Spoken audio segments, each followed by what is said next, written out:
a good start. Hello everyone. How are you? Michelle Denny here. How are you, my beauties? So today I am going to be sharing about the 5 love languages with you. You'll have to excuse me, I literally just got in. I was racing down the motorway to get in on time and we made it. It's 1 o'clock, made it on time for the 5 love languages, and it's Friday, so sun is shining. What are you all up to this weekend? Hope you're looking forward to it. Let me know if you are watching live.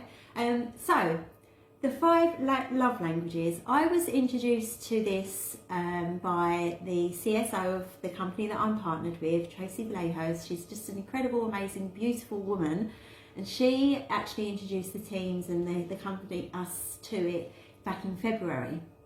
I had never heard of it before, so when she was telling me about it and when she was telling us all about it, I just had so many like bingo moments, light bulbs going off in my head, and I was going, oh, all right, okay. So I really resonated with it. It just made me think, get things in a different way. So I have to share it with you. Like lots of you may know about this already, but for those that don't, you know, watch it. And I will show you and tell you where you can go and get the tests done so you can see what love language you have as well. But if you have heard of the love languages, the 5 love languages before, then pop me a 1 in the comments. Let me know if you're watching live, and if you are watching on a replay, which is more than likely, then hashtag replay, you know what to do. Feel free to share this as well. But get involved, comment, talk to me, let me know how you're getting on, and let me know if any of this that I get to tell you today resonates with you. So, the 5 love languages is a book and a concept by a gentleman called Gary Chapman, and he wrote this book like 25 years ago, so this isn't a new thing. This has been around forever. I don't know where I've been on the planet, but I had never heard of it until February this year. So, lots of you may know it already. But he was a counsellor for all different people, not just partners. Like the 5 love languages isn't just for you know, partners and spouses. This has massively helped me with my relationships, understand my children's love languages, and help me there, friends, family, colleagues. This is for everyone.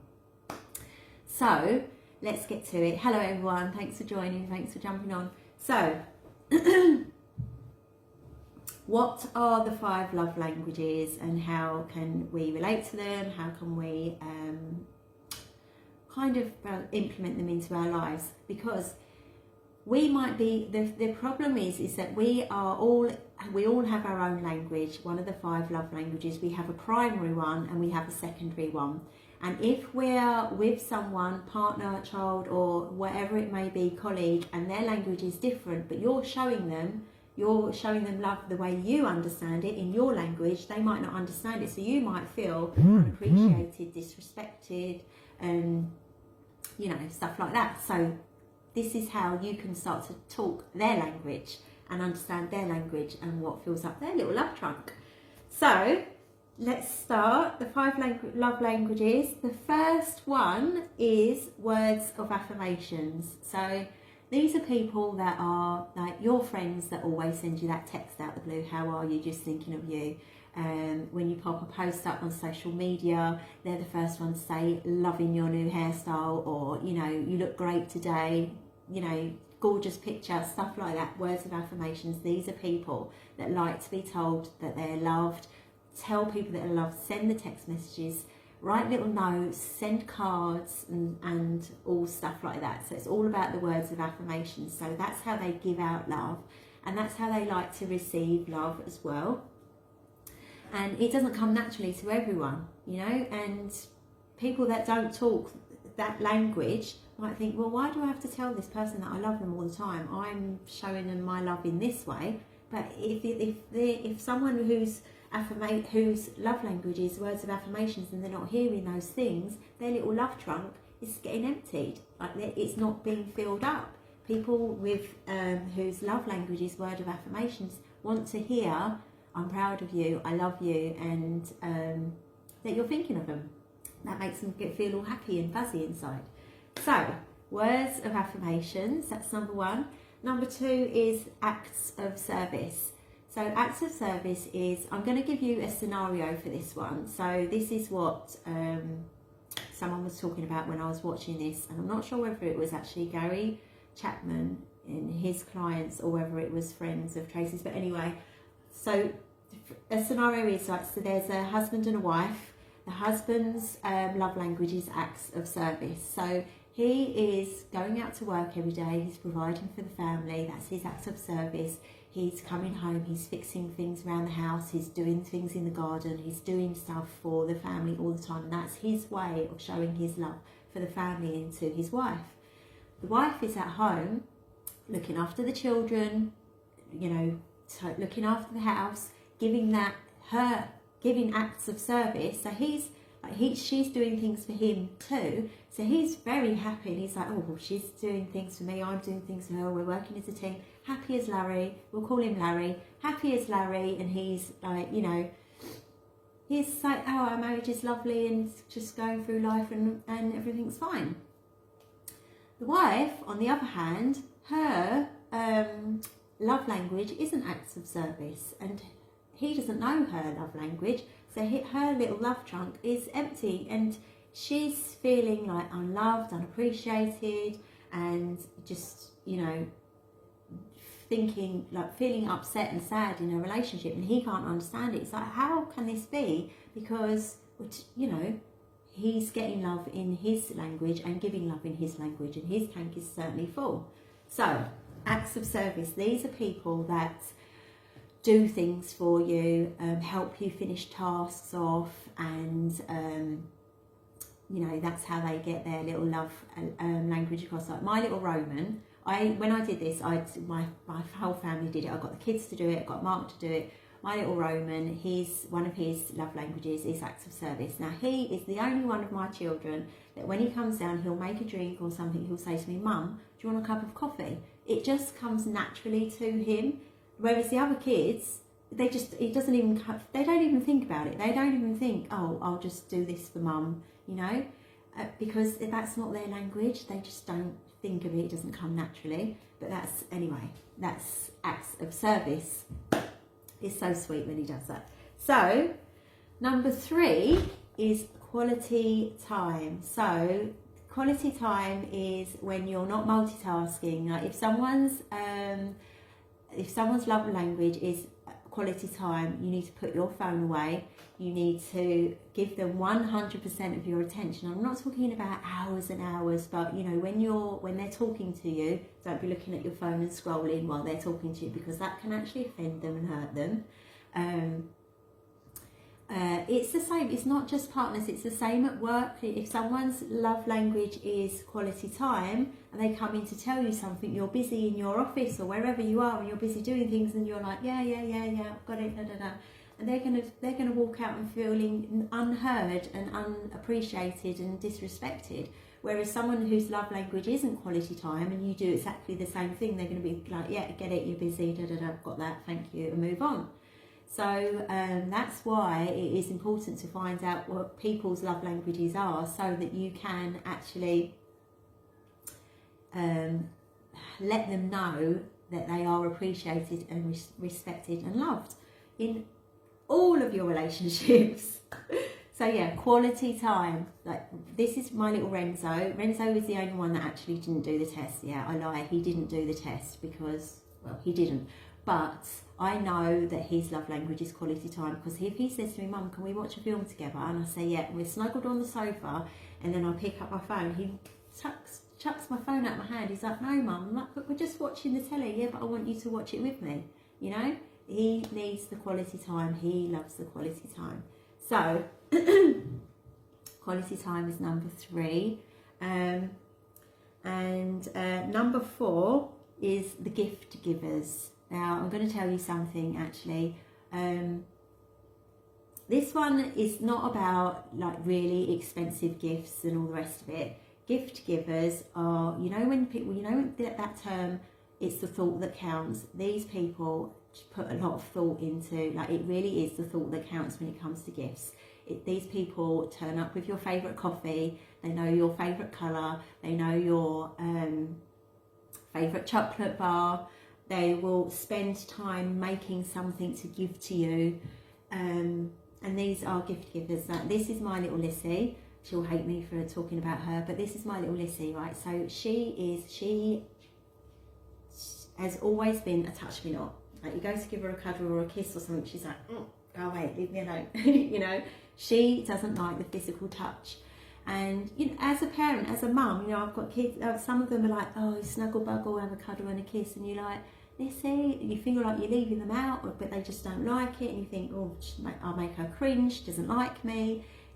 All these thoughts go through your head, but it's just not her language. She doesn't like it. But guaranteed, when it comes to Mother's Day, when it comes to birthdays, when it comes to like every school trip that Licia went on, she came back with gifts for the kids, you know, and she will remember. If I said, oh, I liked something, she will remember it. She will remind Dad to get that on Mother's Day, and she will, you know what I mean? So her little love language is gift giving, and it's just so cute. It's not about expensive Louis Vuitton bags and stuff like that. So it's it really is the thought that counts. So gift giving is so lovely. Actually, when I think about it and talk about it, it chokes me up when I think about Lizzie, because for so long, where she was so touch me not, I just felt like, you know, wanted to connect in her and it was just like, oh, she doesn't like me. But that's not the case at all, because when I learned about the love languages, and I looking back saying, yeah, she's definitely a gift giver, and she actually loves all of us like a lot, and that's how she shows it. So lovely. Okay, so number 5 is, of course, physical touch. Now, these are the huggers, the hand holders. These are the people that you know, you sit next to each other, snugglers and stuff like that. They want to hold hands in public. And if you're not a physical touch person, but your partner or your child or whoever it is a figure, give them a hug, you know, because it's just going to make their little love trunk fill right up. And it might not come naturally to you, but it is really important to them. So, you know, this is what it's all about. It is about finding out what is going to make you happy, but it's also about how we can recognise and talk other people's languages to make them happy, feel appreciated, feel loved and respected as well. And I can't stress enough how much this has really helped in my household. And so I'm going to tell you where you can go and do the tests. Yeah, so there's it's basically just called, I'll drop the link into the comments so that you can all go and do it. And when you do, please do come back to me and let me know what's your love language, if you are going to get your kids, family, friends or whoever to do it as well. And tell me how it's resonated with you, if it's sort of like made you think about anything. Have you had that light bulb moment like I did about my little Lissy, and well, all of the kids really. I tell you one thing though, all of them were quality time, and I was shocked at that. Like Lissy's was quality time and the gift giving, and I thought, quality time, really? You don't want to spend any time with me? Like, I'm the last person you want to spend time with.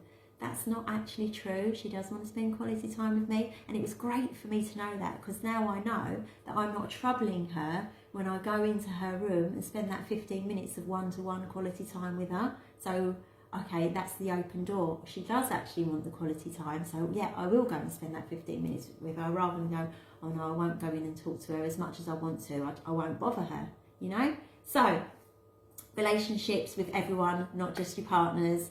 It is really something to take on board, something to go and do. So the 5 love languages test, I will drop the link in. Please come back to me and let me know. Hello Amanda, how you doing, darling? Yeah, so I'm just wrapping up now, but you can watch it on a replay. I've spoke about the 5 love languages, like the words of affirmations, acts of service, quality time, gift givers and physical touch. And go and do the test, 5lovelanguagestest.com, and please get back to me with your results and tell me how and if this has helped you, affects you, resonates with you, and it's just so bloody exciting. Yay! Right, so 5 love languages. If I say that again, I might fall over. But tomorrow, thank you so much for joining me. Tomorrow, I'm going to go live about daily methods of operations. What are my DMOs? And hopefully I'll give you some more tips on starting the day right and tweaking little things in your day that can help your day become more organised and more productive. So that's what it's all about tomorrow. Yes, I am even going live on a Saturday, absolutely committed, consistent and committed. So thank you again, and thank you to Tracy Blakehurst for introducing me to that. The impact it's had on me and my life is fantastic. And thank you to Gary Chapman, the author. Go and check it out, get the book and do the test, come back and let me know how it goes. And go and give love and talk those love languages to everyone. It's all about be kind, isn't it? And this is how you can be kind and show that love in a way that it's going to be understood. So I shall love you and leave you, and I look forward to hearing from you. Please do let me know. See you later.